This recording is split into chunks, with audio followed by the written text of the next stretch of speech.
The incident started about 9:40 p.m. with our officers who responded to St. James on the report of a female who was injured, as well as a 2-year-old female who was injured. When they spoke to the female, she named Keith Klistoff as a suspect in injuring her and the 2-year-old. That incident was reported in the 1400 row of Silver Bow Homes. So officers responded to that location. They were not able to locate Mr. Klistoff at that time. And then about 3:50 a.m., our department responded to a one-vehicle rollover at the intersection of Utah and Shalai Streets. A witness reported that the male driver of the vehicle that had rolled had fled from the area and was carrying a guitar.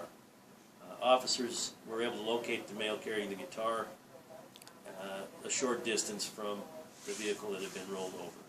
They then detained him for investigation of that accident.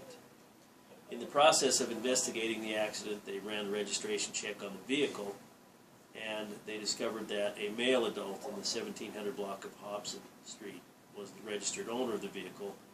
They subsequently went to that residence to check to see how the vehicle had become involved in an accident, and they discovered that the 66-year-old male at that location was tied up and the vehicle had been stolen from that residence.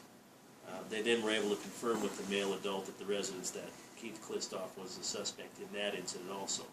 So Mr. Klistoff was arrested and charged with a number of offenses. At this point, there are 2 counts of partner family member assault, a misdemeanor assault, resisting arrest, motor vehicle theft, driving while suspended, driving under the influence of alcohol or drugs, reckless driving, leaving the scene of an accident, and 1 count of unlawful restraint.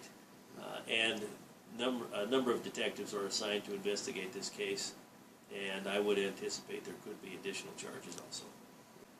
It does appear that he may have been under the influence of alcohol and or drugs during the incident, so that part of the case is still under investigation. And how about the condition of the 2, the young girl and the woman that were, I guess, were basically held for couple days? It appears that they both sustained minor injuries and that they're both expected to recover, as well as the 66-year-old male who was tied up in his own residence.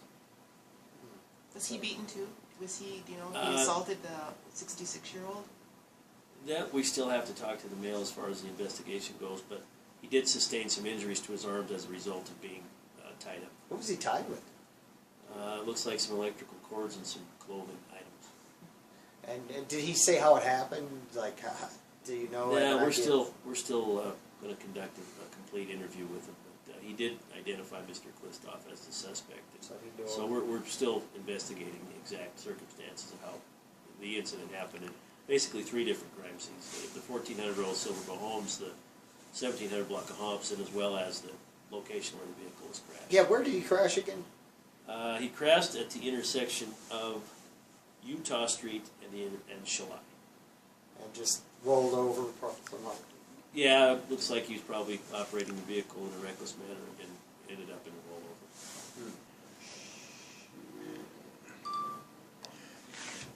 You know, and just wanted to confirm, he had no known address at the time the crime was committed. It looks like he had been living with the female adult at the 1400 row of Silver Bow Homes, although the address he gave when he was booked into the jail, he gave a no address.